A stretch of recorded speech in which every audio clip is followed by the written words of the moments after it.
고린도 교회는 여러 가지 면에서 특별합니다. 참으로 타락의 극을 달리는 도시였다는 것. 바울이 2차 선교 여행 말미에 이렇게 세운 교회인데요. 이 고린도는 완전히 로마하고 전쟁했다가 여기 이제 여러분 그리스 남쪽에 있는 도시거든요. 로마하고 한판 붙었다가 완전히 그냥 폐허가 됐던 도시예요. 근데 그거를 로마 황제가 다시 재건합니다. 다시 이제 이 도시를 세워요. 그래가지고 그 도시 땅들을 주로 누구한테 주냐면 은퇴한 군인들 있죠. 퇴역한 군인들, 뭐 장교나 이런 사람들한테 나눠준 거예요. 자, 이만큼 네 땅, 이만큼 네 땅 이렇게 나눠준 겁니다. 그래서 군인들이 처음에 이 퇴역한 군인들이 털을 잡아갖고 시작해서 바울이 여기다 교회를 세울 때는 한 100여 년 정도 지나고 난 다음에 세웠으니까 그러니까 이 도시는 역사가 100년 된 거예요. 100년. 그러니까 굉장히 다른 도시에 비해 짧죠. 그러니까 무슨 전통이나 이런 것도 없습니다. 큰 스승이나 이런 존재도 없는 그런, 그 다음에 뭐가 없겠습니까? 애향심도 별로 없어요. 그 이후에 다 이렇게 그냥 들어온 사람들이라 다 여기가 고향 같지가 않고 그냥 거쳐가는 곳이라든가 뭐 그렇게 느껴지는 거예요. 애향심이 전혀 없어요. 그 한 500m 정도 되는 언덕에 비너스 신전이 있었습니다. 로마 신화로 얘기하면 비너스, 또 그리스 신화로 얘기하면 아프로디테, 뭐 그 여신 있지 않습니까? 그 신전이 있어서 거기에는 한 1000여 명의 여자 사제들이 있는데 말이 좋아 여자 사제지 창녀입니다. 창녀가 1000여 명 있네요. 그들이 낮에는 거기서 활동하다가 해가 지면 고린도 시내로 쫙 내려와서 또 매춘을 하는 거예요. 그런 도시였습니다. 그 다음에 또 아폴로 신전도 있었어요. 그러니까 아폴로 신전은 또 뭐하냐면 거기는 미동들이 있어요. 예쁘게 생긴 남자아이들. 그래서 거기 아폴로 신에게 믿음이 좋다는 건 뭐냐면 그 남자아이들과 많이 성관계를 한 게 그 아폴로 신에게 믿음이 좋은 아주 충성하는 그런 표시였어요. 그러니까 막 동성애도 엄청나게 성행했던 곳이 바로 이 고린도입니다. 그 다음에 신약의 라스베가스라고 불릴 정도로 도박도 엄청 성행했고, 그러니까 각종 범죄자들, 막 또 항구 도시니까 막 선원들, 무역하는 사람들 막 들어와가지고 이거는 완전히, 그래서 제가 언제 조식의 시간에도 말씀드렸듯이 고린도 사람 같이 행한다라는 뜻이 바로 이 당시에는 무슨 말로 틀렸냐면 사람이 참 방탕하다. 사람이 참 타락했다. 그게 고린도 사람처럼 행하다 하고 동의어로 쓰일 정도로. 그러니까 로마 제국에서 가장 타락한 데가 이 고린도였습니다. 여기에 바울이 복음을 전해가지고 교회가 세워진 거예요. 굉장히 기적적인 일이죠. 바울도 깜짝 놀랐을 거예요. 바울 자신도. 또 한 가지 특이한 건 뭐냐면 근데 그렇게 어렵게 세워진 기적적으로 세워진 그 교회 교인들이 특이해요. 패를 나눠가지고요. 매일 싸웁니다. 자기들끼리. 근데 바울 목사님이 이 교회를 세운 설립자 목사님이잖아요. 거의. 개척하신 목사님이잖아요. 근데 바울 목사님이 자리를 비우니까 바울 목사님을 또 교회에 많은 사람들이 공격을 해요. 막 비난을 합니다. 그 공격에 대한 바울 사도의 어떤 자신의 변호, 그것이 이 고린도전서에는 상당 부분 담겨 있거든요. 변호하면서 하나님의 뜻이 거기에 담겨져 있습니다. 바울의 그 변호가. 오늘 우리 읽은 본문도 그 바울의 변호의 한 가지예요. 변호이지만 하나님의 뜻이죠. 하나님의 말씀이죠. 그러니까 요 바로 앞부분에 어떤 공격을 받냐면 이런 공격을 받습니다. 바울 사도가 거기서 그 목사님 생활을 하면서 교육자 생활을 하면서 사례비를 안 받거든요. 자기가 이 텐트 만드는 일을 하면서 자기가 이제 자기의 생활비를 감당하면서 이제 활동을 합니다. 저한테도 자꾸 그렇게 하라고 그러지 마시고요. 그것도 다 이유가 있는 거예요. 아무한테나 막 그렇게 하라고 그러면 안 돼요. 아무튼 부럽긴 하죠. 아무튼 그렇게 활동하니까 이 사람들은 어떻게 생각하냐면 그 당시에는 아주 학문이 깊고 또 이 수사학이라고 해서 말 잘하는 이런 사람들은 제자들을 많이 받아가지고 그 제자들의 부모들이 주는 그 사례비를 받아서 비교적 어떤 사람들은 풍족한 사치스러운 삶을 살 수 있을 정도로 그렇게 마련을 했거든요. 근데 바울은 그걸 안 받으니까 이 사람들이 뭐라고 공격했냐면 얼마나 자기가 전하는 그 어떤 지식이 하잘것없습니다. 그리고 자기가 얼마나 학문이 깊지 않으면 양심상 스스로 사례비를 못 받는 거다라고 공격을 했습니다. 여러분이 만약 바울 사도의 입장이라면 정말 팔짝팔짝 뛰었겠죠. 다 그 고린도 교회 교인들을 위해서 복음의 전파에 방해받지 않아요. 왜냐하면 바울은 이런 게 두려웠던 것 같아요. 그냥 여기 우리가 흔히 볼 수 있는 그런 말쟁이들이 하는 말하고 저 바울이 하는 말하고 비슷한 말이구나. 이렇게 되는 거 싫었던 것 같아요. 그래서 일부러 사례비를 안 받아. 더 특별하게 이 사람들이 받아들였으면 했던 것 같아요. 더 특별하게. 왜냐하면 고린도 교회가 가난한 교회가 아니었거든요. 아무튼 그래서 안 받았습니다. 그 공격에 대한 변호에 이어서 오늘 본문이 이어지는데 같은 맥락이에요. 왜 큰 선생으로서 대학자 같은 어떤 권위를 세우지 않았는가? 왜 않는가? 자기가 찾을 수 있는 당연한 권리를 찾지 않는 것을 넘어서서 왜 이렇게 위험 없게 행동하는가? 좀 도도하고 좀 빳빳하고 누가 진짜 말 한마디 걸 수 없게 이게 좀 탁 이런 뭐 요새 말로 뭐 아우라 있게 그쵸? 왜 그렇게 하지 않는가? 포스 있게 그렇게 하지 않는가? 뭐 그런 공격이 있었던 것 같아요. 그러니까 바울 사도는 결론적으로 이렇게 말합니다. 그런 공격에 대해서 이렇게 말하는 거예요. 여러분 24절 보면 경기장에서 달리게 하는 사람들이 모두 달리지만 상을 받는 사람은 하나뿐이라는 것을 여러분은 알지 못합니까? 이와 같이 여러분도 상을 받을 수 있도록 달리십시오. 이 고린도에서는 아테네 올림픽처럼 2년마다 한 번씩 이스미아 경기대회라는 게 열렸어요. 그래가지고 뭐 창 던지기, 레슬링, 그다음에 권투, 뭐 달리기 이런 6종목이 행했다고 합니다. 거기서 이제 달리기와 권투에 빗대어 이야기하는 거예요. 열심히 신앙생활 해야 됩니다. 마치 1등을 해서 상을 받으려고 애쓰는 것 같이 신앙생활 해야 됩니다. 난 그렇게 신앙생활 한 겁니다. 라고 이제 이야기를 시작하고 있는 것이죠. 그러면서 26절에 이렇게 얘기합니다. 그러므로 나는 목표 없이 달리듯이 달리기를 하는 것이 아닙니다. 나는 허공을 치듯이 권투를 하는 것이 아닙니다.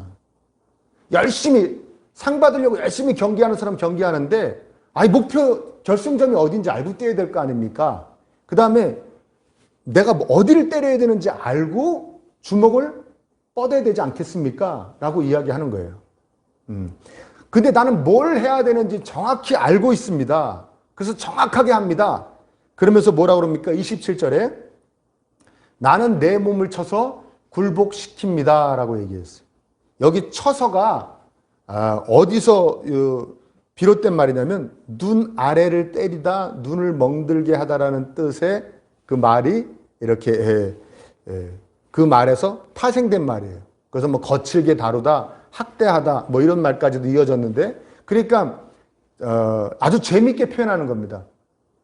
나는 어디로 달려야 되는지 알고 달리고 있어요. 나는 뭘 때려야 되는지를 알고 때리는데 그게 바로 뭐냐면 내 눈탱이를 때리고 있습니다. 지금 죄송합니다, 여러분. 요번에 알았어요. 눈탱이는 비표준어고 눈퉁이가 표준어입니다.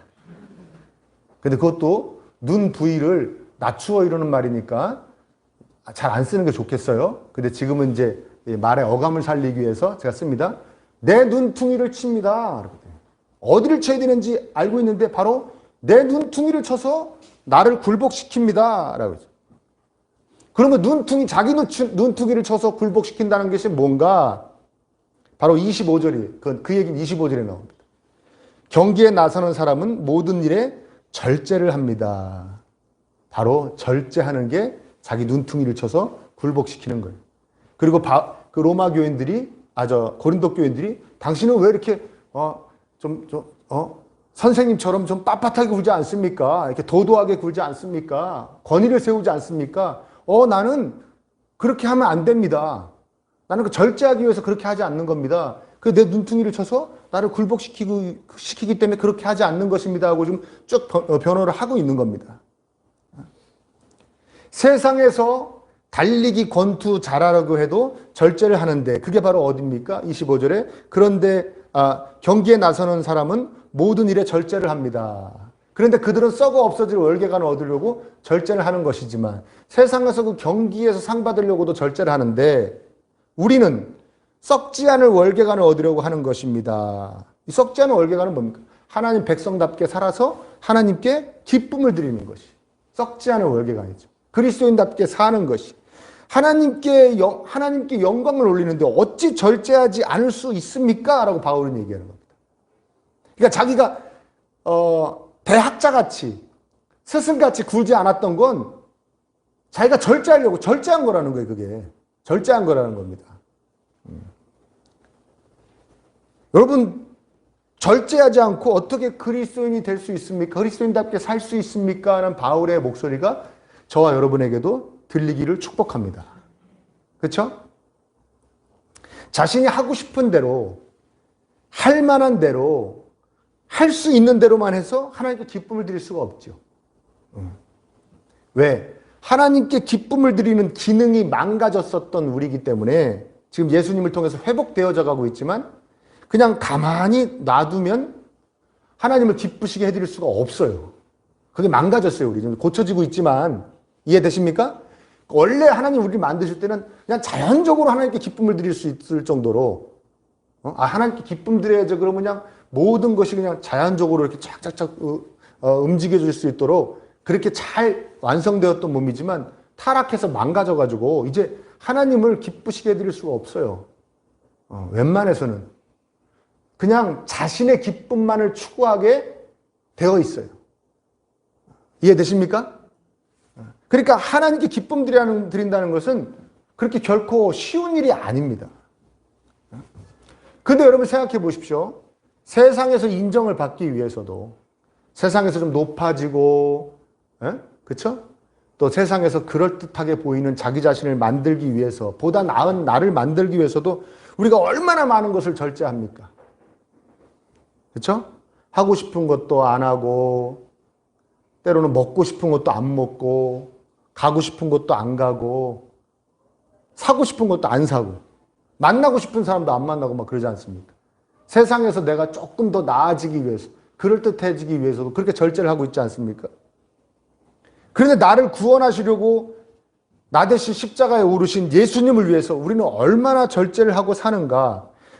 내가 나를 얼마나 쳐서 굴복시키고 있는가? 우리 생각해 봐야 된다는 것이죠.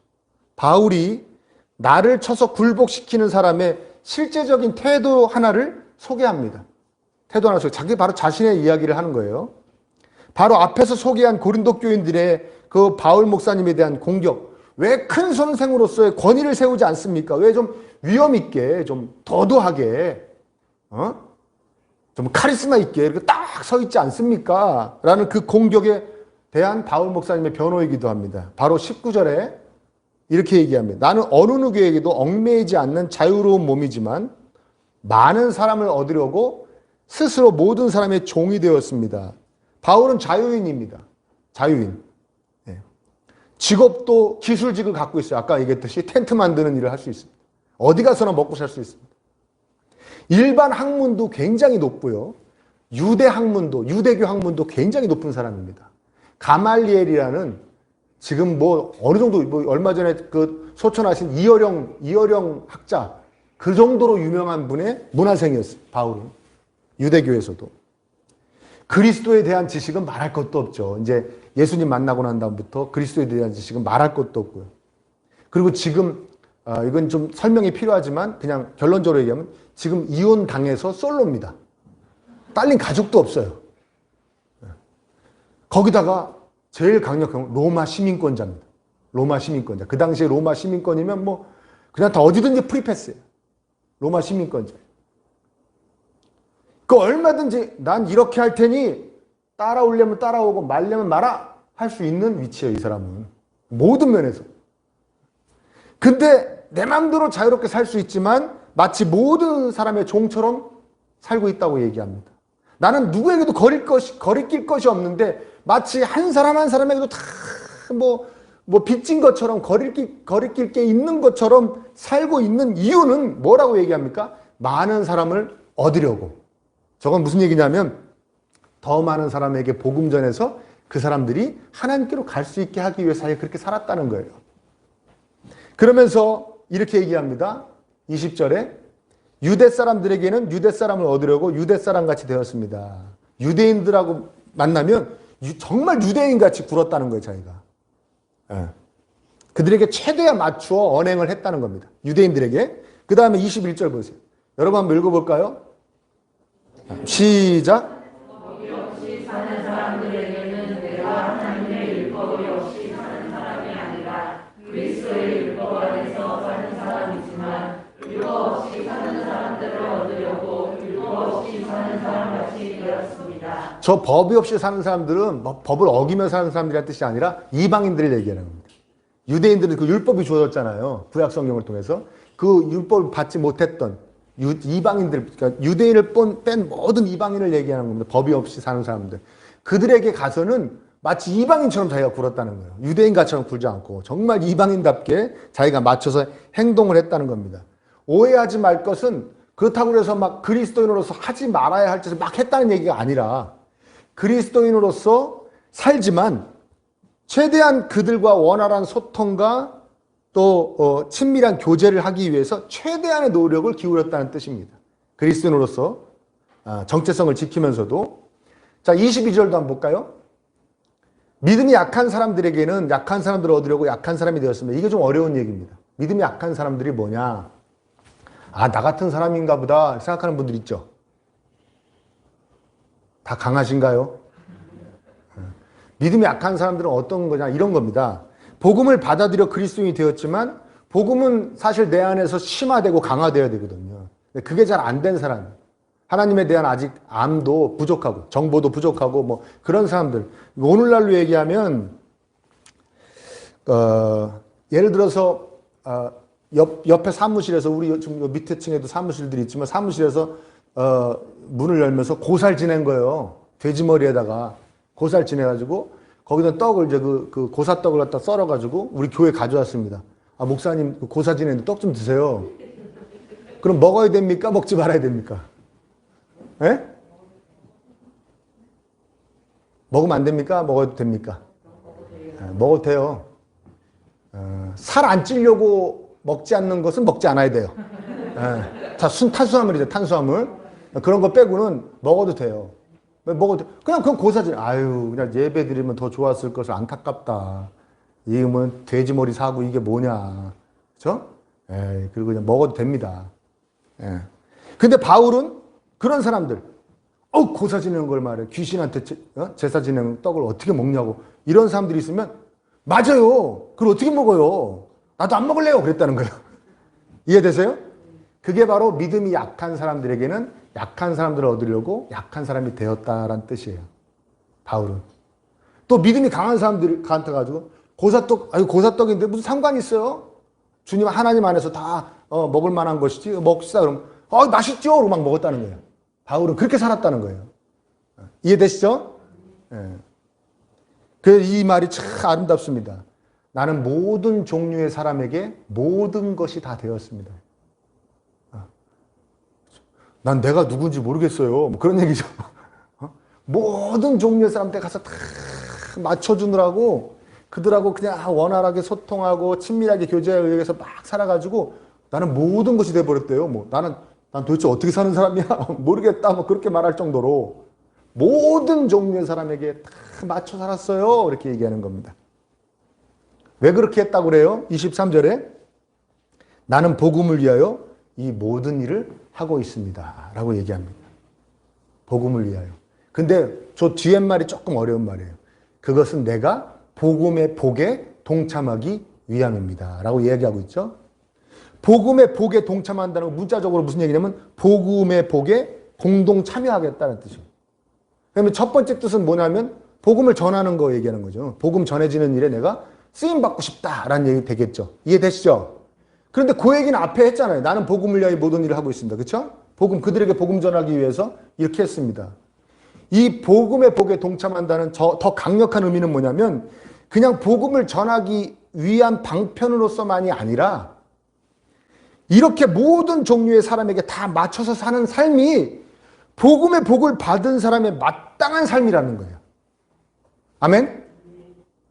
이렇게 모든 종류의 사람들에게 다 가서 소통하고 교제하려고 애를 쓰는 이 삶이 복음의 복을 누리는 사람의 마땅한 삶이라는 것을 이야기하고 있는 것입니다. 그게 바로 내가 복음의 복에 동참하게, 복음의 복을 받은 사람 이렇게 사는 거예요. 그러니까 내가 그 복을 나 누리는 사람처럼 살려고 그렇게 사는 겁니다. 라고 이야기하고 있는 거죠. 예수님을 따르는 삶, 즉 인간에 대한 사랑으로 겸손하고 희생하고 자비하는 그 삶, 그 삶을 사는 것이 마땅하다라고 얘기하는 거죠. 저는 여러분들이 자신의 삶을 또 자신의 어떤 태도를 한번 이 시간에 살펴봤으면 좋겠어요. 나는 얼마나 유대인한테는 유대인 되고 이방인한테는 이방인 되고 모든 종류의 사람들에게 모든 종류의 사람이 되고 있는가. 복음을 전하기 위해서, 복음의 은혜를 받은 자답게 살기 위해서 나는 기꺼이 그러고 있는가 여러분 생각해 보십시오. 얼마 전에 제가 혼자 씩 웃었어요. 어릴 때 어머니에게 가끔 듣던 말이 있었습니다. 가끔이라고 표현하긴 좀 저기 할 정도로 자주 들었어요. 사실 솔직히 얘기하면 이 얘기입니다. 정말 싫은 것도 많어. 그렇죠? 어머니는 그냥 저하고 저 누나가 있거든요. 저하고 누나한테 몸에 좋은 거 먹여보고 싶어가지고 막 정성스럽게 뭐 만들어서 이렇게 딱 갖다 놓으면 누나하고 저하고 한마디씩 하는 거예요. 난 이거 싫어. 난 뭐 양파 싫어. 뭐 누나는 뭐 난 생강 싫어. 마늘 싫어. 막 그런 거 있잖아요. 왜? 그러면 우리 어머니가 그 정성껏 요리했던 게 약도 오르고 그래서 노여움이 섞여가지고 하시는 말씀이에요. 그대로 적나라하게 얘기하면 이것들은 싫은 것도 많어. 뭐라고요? 이것들은 싫은 것도 많아. 그래요.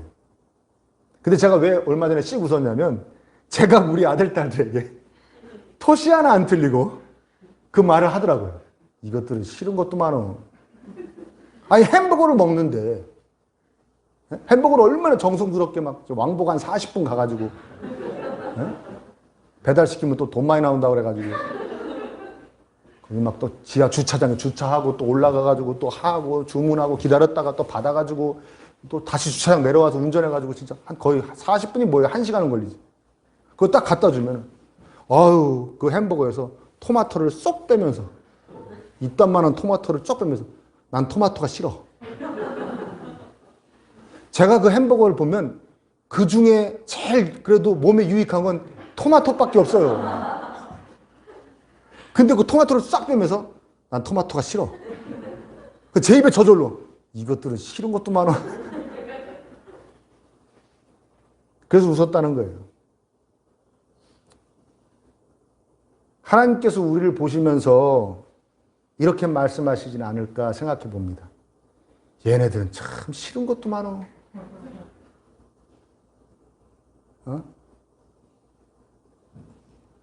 얘네들은 하기 싫은 게 많어. 뭐 이것 좀 해라 그러면 그거 싫대 하기. 자기 못한대 그거. 원래 그렇게 태어났대.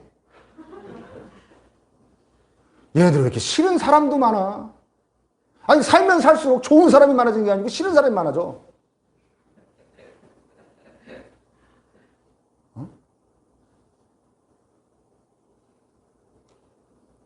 여러분 생각해 보십시오. 내가 살면서 정말 마음에 들어서 내 마음에 들어서 곁에 둔 사람이 많습니까? 아니면 마음에 들지 않아서 대충 정리하고 거리를 둔 사람이 많습니까? 한번 생각해 보십시오. 이 사람은 이래서 싫고 저 사람은 저래서 싫고 말하는 게 싫고 행동하는 게 싫고 어떤 사람은 또 옷 입는 게 싫고 생긴 게 싫고 가치관이 달라서 싫고 뭐 정치적 견해가 달라서 싫고 다 싫어요. 그래서 누구에게 복음을 전합니까, 여러분? 도대체 맨날 가족들한테만 전합니까? 가족은 또 마음에 듭니까? 아니 전도는 둘째치고 누구 사랑하며 섬기며 살 수 있습니까? 다 싫다고 다 그러고 도대체 누구를 사랑하면 세상에 하나님의 딱 가기 전까지 누구 한번 사랑해보고 가야 될 거 아니겠습니까? 누굴 사랑하고 누구 다 이 사람은 이랬어 못 사랑하겠다 저 사람은 저래서 못 섬기겠다.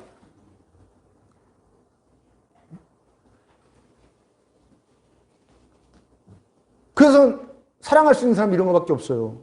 그냥 내가 그 사람의 인격도 모르고 세계관도 모르고 언행도 모르는 전혀 모르는 사람, 그렇죠? 텔레비전에서 문자 후원 10,000원을 보내주세요. 뭐 이런 거 사랑할 수 있어요. 아니면 뭐 성교비 내가지고 저기 뭐 진짜 뭐 어디 해외에 내가 한 번 얼굴도 못 본 그 어린아이, 가난한 아이들 도와줄 수 있어요. 말에 대합사라 몇 그릇이나 사랑하고 사는 거예요. 그게 뭐냐고요, 이게. 내 이웃, 내 친구, 내 직장 동료, 내 하구, 심지어 내 친척, 이런 사람들은 점점 관계가 멀어져가지고 소원해지면서, 그들하고 관계가 소원해지면서, 어디다 돈을 보내고, 뭐, 어디다가 뭐 선교를 합니까? 27절 보세요. 나는 내 몸을 쳐서 굴복시킵니다. 그것은 내가 남에게 복음을 전하고 나서 도리어 나 스스로는 버림을 받는 가련한 신세가 되지 않으려는 것입니다. 복음 전하고 나는 다른 사람은 예수님 믿게 한 다음에 자기는 오히려 버림, 구원받지 못하는 그런 얘기는 아닐 거예요. 그렇죠? 우리 하나님 그렇게 하시는 분 아니니까요. 구원이 취소된다는 뜻은 아닐 것입니다. 그럼 무슨 얘기냐? 내가 내 몸을 쳐서 나를 굴복시키지 않으면, 절제하지 않으면, 그래서 내가 하고 싶은 것만 하고 하기 싫은 건 안 하고 뭐 이러면 복음의 복에 동참해야 하는데 동참하지 못하는, 아까 23절에 말했던 가련한 신세같이 살게 된다. 복음을 받아서 복음을 충분히 그 예수님의 사랑을 받아갖고 예수님의 사랑을 충분히 누리며 사는 그 아름다운 삶을 살지 못하는 가련한 신세가 된다는 거예요. 절제하지 못하면 내가 그냥 하고 싶은, 이래서 싫고 저래서 싫고 내가 할 만한 것만 하고 하고 싶은 것만 하면 가련한 신세, 불쌍한 신세가 되기 때문에 바울은 그렇게 살 수가 없다는 거예요. 자기는. 자기는 자기를 쳐서 굴복시킨다는 거예요. 절제한다는 거예요. 하기 싫어도 한다는 거예요. 정말 가짜나 보이는 사람들한테 가서도 그 사람과 같이 소통하고 교제한다는 거예요. 그게 복음을 받은 자답게 사는 삶이기 때문에 자기 그렇게 산다는 겁니다. 나는 이래, 나는 이렇게 못해, 나는 원래 못해, 난 이런 게 싫어. 다 있지요. 다 있습니다. 여러분 다 있어요. 여러분 다 있을 거예요. 왜? 그런 거 많은 사람이 여러분의 담임 목사니까요. 제가 이 코로나 사태로 변한 게 하나가 있어요. 뭐가 변했냐면, 저는 이 코로나와 관련된 위생에 힘을 쏟다가 자기 방역 뭐 이런 거에 힘을 쏟다가 어느 날 갑자기 딱 무슨 생각이 들면, 내가 이런 어떤 균, 그렇죠? 균이나 뭐 더러움 이런 거에 내가 너무 민감하게 살았구나라는 생각을 하게 됐어요. 사실 별로 해로운 거 아닌데 그냥 내 기분인데, 그렇죠? 내 기분이잖아요. 대표적인 게 뭐냐면 빨대예요, 빨대. 빨대를, 오늘 쓴 빨대를 절대 다음날 쓰질 않아요. 그럼 버려야 돼요, 그건. 빨대를. 그럼 당연히 일회용을 썼겠죠. 플라스틱 빨대, 일회용 빨대. 너무 찝찝한 거예요, 그거에. 내가 내 입에 넣었다가 또 그 빨대 속을 닦지도 못하는데 저 빨대 속에는 어떻게 됐을지 모르겠고 막 찝찝한 거예요. 그래서 무조건 버려야 되는 거예요. 뭐 일주일에 7개씩 나오는 거죠. 또 집에서도 먹으면 막 더 나오는 거죠. 빨대를, 일회용 빨대 버리는 거예요. 근데 어느 날 어떤 생각이 드냐면, 이거 다 내 기분이다. 그냥 내 기분이지. 내가 먹던 건데 뭐가 그렇게 나한테 해로워. 뭐가 그렇게 더러워졌겠어. 그래서 텀블러와 한 세트로 나오는 그 빨대 있잖아요. 닦아서 쓰는 거. 그쵸? 그걸로 제가 이제 먹기 시작한 거예요. 아무렇지도 않아요. 배탈도 안 나요. 뭐 피부에 뭐 나는 것도 없어요. 아무렇지도 않아요. 언제 닦냐? 일주일에 한 번 닦아요. 그것도 권사님이 닦아주면 닦고 안 닦아주면 또 한 주 패스해요. 지금 저 청교실에 있는 텀블러에 꽂혀 있는 빨대 지난 주일에 닦은 거예요. 괜히 맛보려고 한번 쭉 빨지 마세요. 아무렇지도 않아요. 아무렇지도 않은 거예요. 그냥 뭐다? 내 기분이에요, 그냥. 내 기분.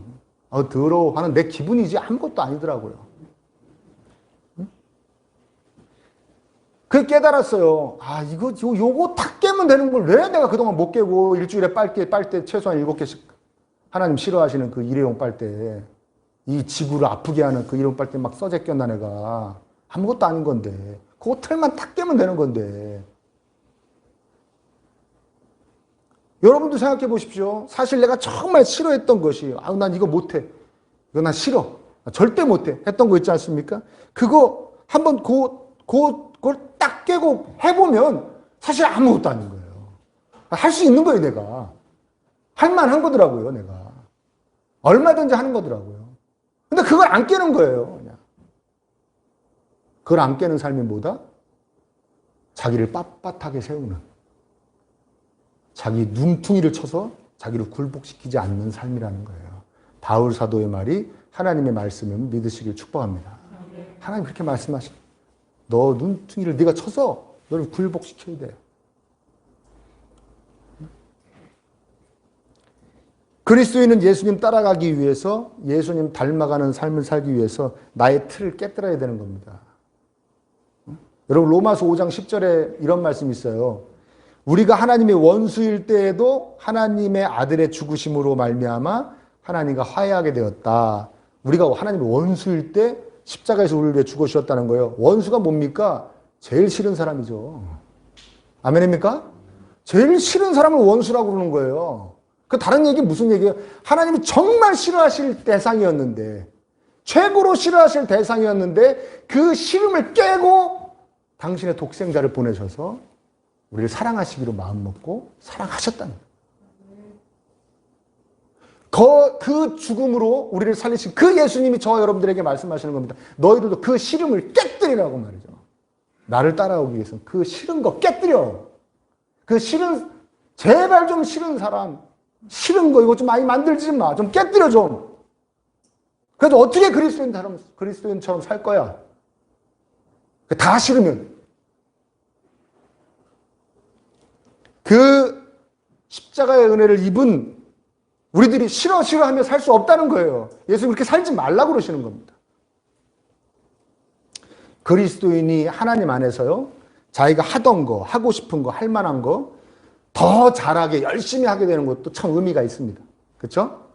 그런데 정말 싫은 것, 하기 힘든 것, 그래서 안 하는 것, 근데 예수님 위해서 기꺼이 하나하나 해 나가는 것, 하나님이 정말 기뻐하십니다. 아멘. 그리고 이렇게 되어가는 것을 바로 그리스도인으로 성장해 간다, 자라간다, 성숙되어져 간다라고 말하는 것입니다. 아멘. 잘하는 거 더 잘하게 되는 게 아니라 하기 싫은 거 자기를 굴복시켜서 해 나가는 거, 정말 싫은 사람 만나는 거, 아멘. 이걸 그리스도인으로 성장한다, 성숙되어져 간다 얘기한다는 거예요. 여러분 한번 해보세요. 뭘 해보냐? 싫은 사람에게 말 걸기. 네? 우리 하기 싫은 경건의 활동 해보기. 난 아침잠이 너무 많아. 조식의 시간에 참여하기. 나는 책 읽는 거 너무 싫다. 성경책 읽기. 나는 지루한 거, 답답한 거 질색이야. 조용한 곳에서 눈 감고 기도하기. 이런 거 해보시란 말이에요. 자기가 자기의 틀을 깨뜨려야 돼요. 그게 하나님 원하시는 거예요. 그게 절제예요. 그게 굴복시키는 거예요. 하나님 뜻에. 날마다 자신을 쳐서 굴복시키시기를 바랍니다. 그래서 여러분의 삶에, 여러분의 주변에 복음의 복이 넘쳐나기를, 그래서 여러분을 통해 그리스도 향기, 즉 복음의 복이 전해지기를 간절히 축복합니다. 아멘.